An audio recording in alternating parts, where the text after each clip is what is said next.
Passadas as duas vitórias fora de casa diante do Cuiabá e do Corinthians, agora o Internacional volta a Porto Alegre para enfrentar o Botafogo na última partida da temporada. Um jogo que não vale nada, muito pelo contrário. Tem muitos milhões em jogo lá no Beira-Rio agora na próxima quarta-feira. Enquanto isso, Maurício, o que está acontecendo, hein? O Maurício tem bastidor para sair, essa oferta da MLS, o Inter vai segurar o camisa 27. E mais, Magrão, o que aconteceu ali no finalzinho do jogo lá em Itaquera, hein? O Magrão disse que vai embora, vai voltar para o Miami. A gente tem muito bastidor para conversar nesse conteúdo. E vai ser agora. Fica comigo depois da vinheta.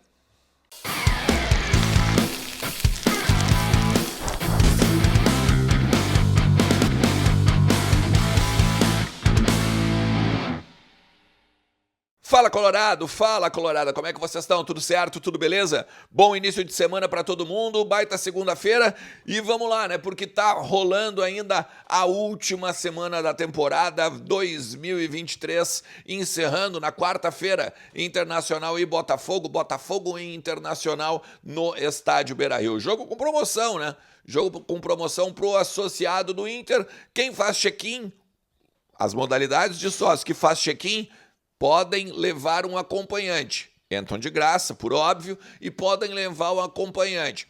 As modalidades que pagam o ingresso, eles só fazem check-in.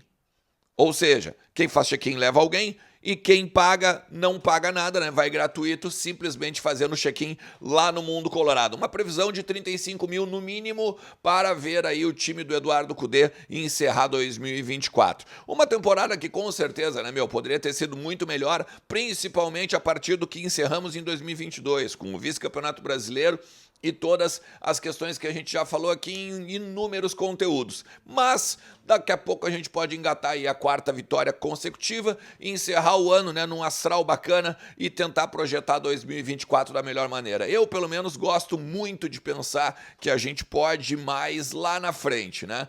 Que daqui a pouco a gente pode pegar e dar uma beliscadinha nos campeonatos que tem ano que vem. Não vou ficar remoendo, claro que eu fico muito indignado com o que não aconteceu, mas eu não vou ficar remoendo aqui questões dessa temporada. Eu vou pensar que a gente pode ganhar o Campeonato Gaúcho e encerrar, por exemplo, uma série de vitórias do outro lado. O Campeonato Gaúcho é importantíssimo também o ano que vem, uma vez que o outro lado pode ser hepta, né?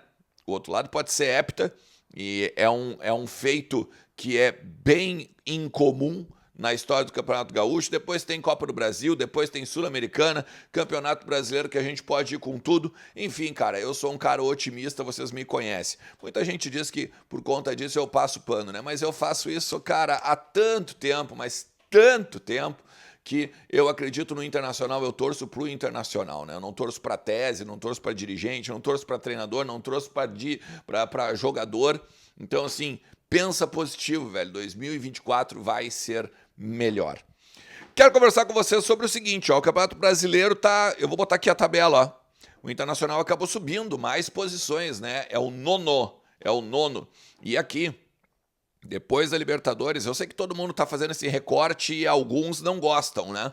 Depois da Libertadores, o Inter é terceiro colocado. Depois da saída da Libertadores, em que o Inter passou a conviver com o Campeonato Brasileiro de uma forma mais forte, firme, com os titulares principalmente, o Inter é o terceiro colocado do Campeonato Brasileiro, em termos de pontos. O Inter tem o mesmo aproveitamento, por exemplo, do Palmeiras, que hoje é o líder e virtual campeão aí dessa edição. Mas o Inter em nono colocado pode acabar o Campeonato Brasileiro entre a nona e a 11ª colocação. Isso significa o quê, Ernest? Praticamente nada em termos de campeonatos, né? Em termos de vagas, por exemplo. Não pegamos a vaga na Libertadores, pegamos vaga na Sul-Americana, não conseguimos mais, né, entrar na terceira fase da Copa do Brasil, teria que ser o 8º colocado, não vai rolar.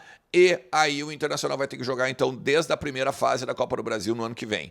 A grande questão é que entre o nono e o 11º colocado, no Campeonato Brasileiro, tem alguns milhões aí que valem bastante. Vou te dar um exemplo. Se o Inter ficar em nono colocado, o Inter ganha 36,8 milhões da CBF. Tá? Se o Inter acabar em 10º, o Inter acaba em com 33,7 milhões. Não é tanta diferença se tu for olhar, né? Basicamente ali 2 milhões e meio, 2 milhões e alguma coisinha, tá? Mas se o Internacional acabar em 11º, são 24 milhões. Ou seja, de 37, vamos arredondar, 37, 34, 24. 37 para 24 são 13 milhões. 13 milhões é um pouquinho mais que a folha do Inter hoje. Ou seja, de 2 posições, o Inter pagaria uma folha, basicamente, um 13º, vamos dizer assim, agora na temporada. Então vale muito, sim, esse jogo contra o Botafogo agora na quarta-feira, porque vale um dinheiro considerável para os cofres do Internacional. Dinheiro para os cofres que a gente deve estar pensando, beleza, a gente vai ter que vender jogadores, a gente vai entrar com dinheiro da Liga Forte, tem esses investidores que está todo mundo falando, tanto lá do Alessandro Barcelos quanto do Roberto Melo, só que existe uma questão que é venda de jogadores, né? E aí, o Maurício, ele mais uma vez faz gol no final de semana, vem sendo, melhor dizendo, um nome importantíssimo dentro do Internacional. E só para vocês terem uma ideia do que representa o Maurício hoje para o Inter, tá? Dentro do Campeonato Brasileiro. Do Sub-23, dos jogadores Sub-23, ele é um dos, tá? Que adquiriu ou que atingiu a marca de 10 gols e 10 assistências no Campeonato Brasileiro. Só para vocês entenderem o que significa isso, ele está no mesmo nível de Paulinho, do Atlético Mineiro, Vitor Roque, do Atlético Paranaense, Marcos Leonardo, do Santos, e o Endrick, do Palmeiras. Vocês estão ligados que esses 4 aqui, eles tranquilamente têm vaga na Europa, nos principais clubes da Europa, né? Então, te liga numa coisa. Conversei com algumas pessoas ao longo do final de semana, tá? Sobre a permanência ou não do Maurício, porque a gente já tá vendendo o Johnny pro Betis da Espanha, beleza? E que existiriam já sondagens da Itália, né, o Atalanta, outros mercados da Europa para a questão do Maurício, e principalmente agora nos últimos dias veio a proposta da MLS, tá? E aí eu andei descobrindo o seguinte: o André Cury, sempre o André Cury, né, que já estava botando uma pressão para tentar vender para o Flamengo, também está tentando há 30 dias botar uma pressão para o Internacional vender o Maurício para a MLS. Um clube da MLS teria oferecido uma quantia que eu ainda não descobri quanto é, mas que eu tenho uma leitura de algumas questões. Por exemplo, o Inter, para vender o Maurício, ele tem 50% dos direitos econômicos, tá? O Inter quer, no mínimo, para sentar na mesa para conversar, 8 milhões pela parte dele. Se são 8 milhões pela parte dele, teria que vir numa proposta de, no mínimo, 16 milhões. Isso tudo euro, tá? Tudo euro. Ou seja, não veio a proposta da MLS de 16 milhões. E me disseram o seguinte: a proposta da MLS para um jogador como o Maurício e o que ele representa foi risível. Essa foi a palavra e esse foi o termo que me disseram na questão da proposta da MLS que o André Cury trouxe para o Internacional.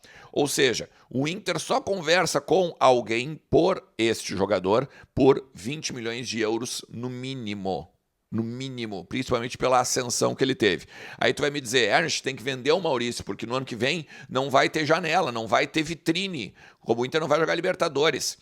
Meu amigo, esse menino, ele tá para jogar a Olimpíada de Paris. É certo que ele vai ter uma vitrine. Ele vai ter vitrine onde ele jogar, porque ele joga muita bola. Onde ele for, ele vai ser um expoente dentro do Internacional. E com certeza o Internacional vai fazer vitrine para ele. E uma outra coisa que me disseram: ele é estilo Yuri Alberto. Tu não paga pelo momento, tu paga pelo futuro. Ou seja, o Yuri Alberto não pagaram 25 milhões de euros porque ele estava só jogando. Era pela perspectiva, pelo que ele poderia vir a ser. É uma aposta, né? Porque no final das contas ele acabou no Corinthians e tu tá vendo aí o período do Yuri Alberto. E uma última coisa que eu tenho para dizer aqui do Maurício. O Maurício me disseram que o Internacional vai tentar manter por mais, no mínimo, 6 meses. No mínimo meia temporada, porque daí até tu também pega a principal janela europeia, que é o meio do ano que vem. E aí o Internacional poderia lucrar mais com este jogador. Por óbvio, né? Então, tá aí as informações que eu tenho sobre o Maurício. E eu quero agora falar também um detalhe sobre o Magrão, porque o Magrão concedeu uma entrevista coletiva ao final do jogo agora contra o Corinthians em Itaquera, falando sobre o seu futuro no clube, né? E ali ele disse que, por exemplo, ele se dá muito bem com o Alessandro, ele se dá muito bem com o Kudê, ele está muito feliz dentro do organograma atual da direção colorada e do futebol colorado, e ainda não conversou, por exemplo, com o Roberto Melo sobre o futuro. Não dá para saber o que ele vai fazer. Mas ele fala algumas questões. Ó. O repórter pergunta assim para ele assim, tu vai ter mais autonomia, tu vai ser alçado a diretor executivo e tal, porque hoje ele é gerente esportivo, né? E aí ele brinca dando meio que risada assim, mais autonomia que eu já tenho. E aí ele fala sobre isso, né? Ele lida com várias áreas dentro do futebol, com a nutrição, com a logística, ele faz reuniões após cada jogo, né, com as áreas, ele ainda continua brincando assim que ele, esses dias eu estava numa reunião e estava todo mundo dentro da sala e a gente começou a se olhar assim, tem muita gente, né? Porque ele aglutina muito, né? Os setores ali do departamento de futebol. Ele fala também, né, que é muito bem assessorado pelo Dave, pelo próprio o Dave Bandeira, né, que é o gerente de mercado, o Adriano Loss, que é o gerente de logística, outros profissionais também, claro, do departamento de futebol. E aí ele tem uma frase que ele diz o seguinte, eu não conversei ainda com o Roberto Melo, claro, eu tenho que ver daqui a pouco o que ele quer para mim, ou como ele me vê no departamento de futebol, se ele ainda vai continuar me dando a autonomia que eu tenho hoje e tal, para continuar aqui ou não, senão eu volto para o Miami. Porque posso voltar lá, tenho portas abertas, aquelas coisas todas, né? Só que tem um detalhe, tá, que eu acabei descobrindo, que eu não tinha, pelo menos essa informação, eu não vi isso em lugar nenhum, tá? O Magrão, ele quando vem pro Inter, ele não encerra o vínculo dele com o Miami. Ele suspende o contrato dele com o Miami. Ou seja, ele ainda tem vínculo com o Miami. E como ele veio em curto período, né, chegou agora no meio desse ano, obviamente ele não ia fazer um contrato à la louca, né? Ele não ia ser, vamos dizer assim, ingênuo de pensar que ele ia viver no Internacional, principalmente sabendo que tinha uma eleição no final do ano.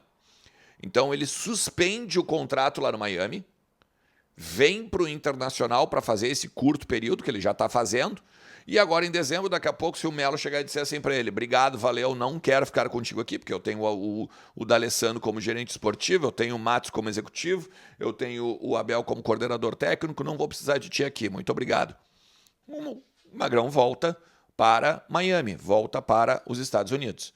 Então, assim, esse detalhe é importante, porque, teoricamente, o Magrão não ficaria no mercado. O Magrão, ao contrário, estaria empregado no outro dia. Ele chega e liga para o cara do Miami e diz, terminei aqui, estou voltando. E o cara diz, pode vir. Então, tem que ficar esperto também nessa questão, porque é muito claro, né, que o Magrão não só tem uma gerência importante dentro do vestiário, mas é um grande líder em termos de dirigentes, em termos de gestão. Tem que ficar esperto isso aí para 2024. Se tu chegou até aqui, meu parceiro, te agradeço demais e vou te pedir mais uma vez, deixa teu like, te inscreve e ativa a notificação para a gente bater aqueles 35 mil inscritos agora no finalzinho do ano, ainda na virada da meia-noite, lá, né, pro dia 1º de janeiro, beleza? Tamo junto, forte abraço, tchau!